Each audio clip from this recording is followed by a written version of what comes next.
नाही म्हणता म्हणता महाराष्ट्रामध्ये महाविकास आघाडीला अनुकूल वातावरण होत आहे का?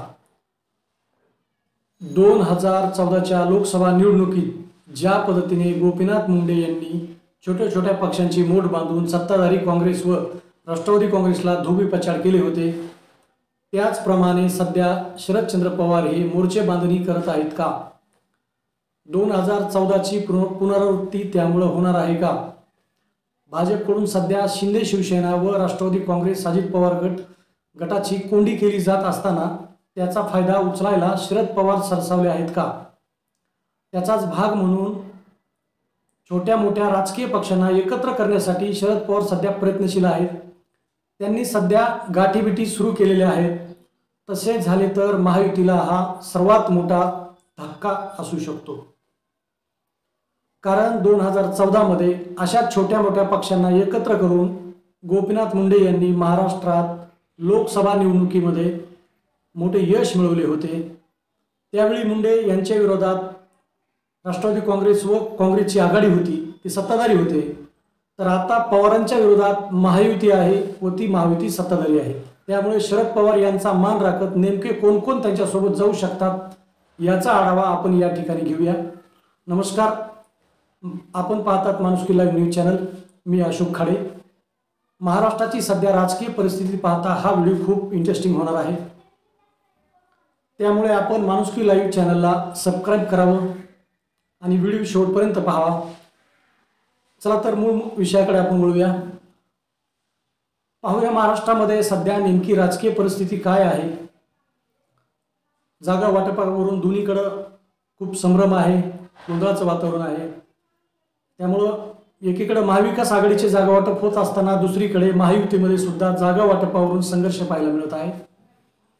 भाजपकडून काकापासून पुतण्याला बाजूला काढत राष्ट्रवादी काँग्रेस फोडल्यानंतर शरद पवार बॅकफुटवर आले होते, मात्र ते हरले नव्हते.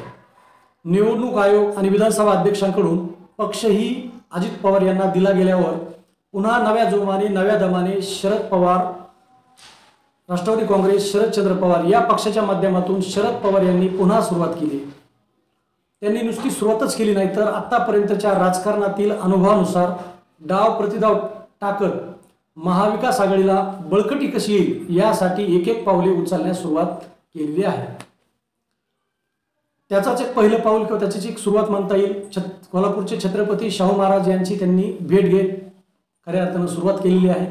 महाविकास आघाडीमध्ये छोटे मोठे पक्ष कसे येतील यासाठी शरद पवार यांनी सध्या पेरणी केली असून काही दिवसामध्ये त्यांनी केलेली पेरणी निश्चितच 1 ते 4 रूपामध्ये उगवेल असे म्हटले जात आहे.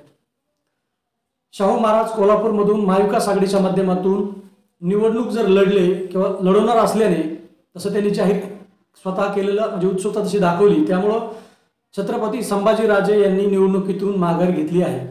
तसेच त्यांचा पक्ष राज्यामध्ये निवडणूक लढवणार नाही असंही त्यांनी पत्रकार परिषद घेऊन जाहीर केलेलं आहे. त्यामुळे पवारांचा हा पहिला डाव यशस्वी झाला आहे असे म्हणायला हरकत नाही. कारण राज्यातील मराठा समाज छत्रपती शाहू महाराज आणि संभाजीराजे यांच्या मागे उभा राहील असे सध्याचे वातावरण आहे. दुसरीकडे आरक्षणावरून मराठा समाज भाजपपासून दूर जात आहे.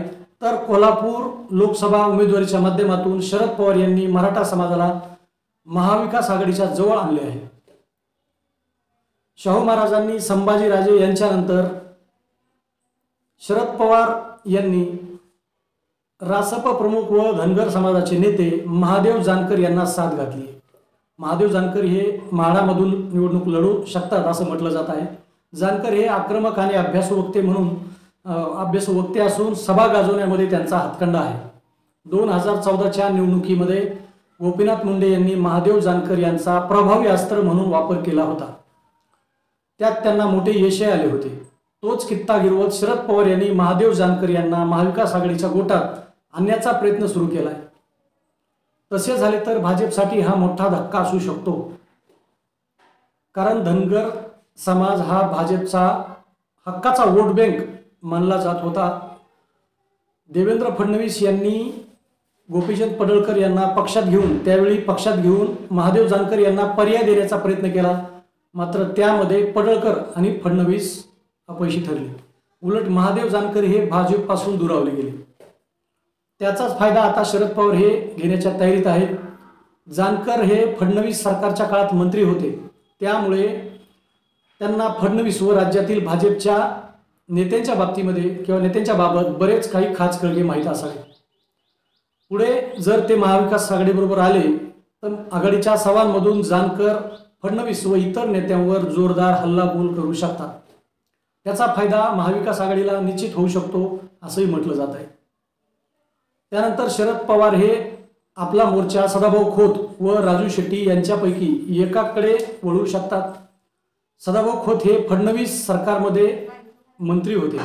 त्यानंतर फडणवीस यांनी खोत यांना वाऱ्यावर सोडले. उलट राजू शेट्टी आणि सदाभाऊ खोत यांची असलेली राम लक्ष्मणाची जोडी फडणवीसांनीच फोडली असंही त्यावेळी चर्चा होती. त्यामुळे या दोघापैकी एक किंवा दोघेही शरद पवारांच्या हाकेला साथ देतील असे म्हटले जात आहे. सदाभाऊ खोत हे रांगडे वक्ते आहेत. सभा गाजवण्याचा त्यांना चांगला अनुभव आहे. समोरच्यावर टीका करताना त्यांचा आक्रमकपणा आणि मुद्द्यांची मांडणी ही कधीही प्रभावित असते. खोत आणि शेट्टी यांच्यानंतर बच्चू कडू यांना महाविकास आघाडीमध्ये घेण्यासाठी शरद पवार प्रयत्नशील आहेत असं म्हटलं जात आहे. तसे संकेतही यापूर्वी दिसून आलेले आहेत.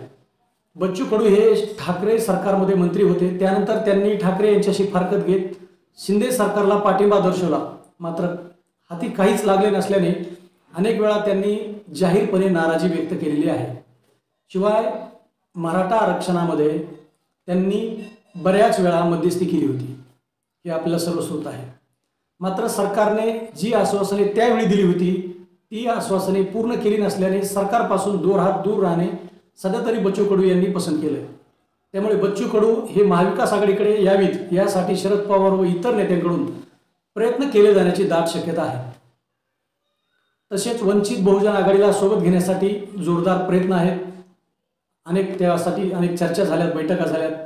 याशिवाय इतर छोट्या मोठ्या पक्षांना सोबत घेऊन त्यांची मोठ बांधण्याचे काम शरद पवार पडद्याआडून तर कधी सार्वजनिकरित्या किंवा खुल्या पद्धतीनं करत असल्याचे दिसून येत आहे.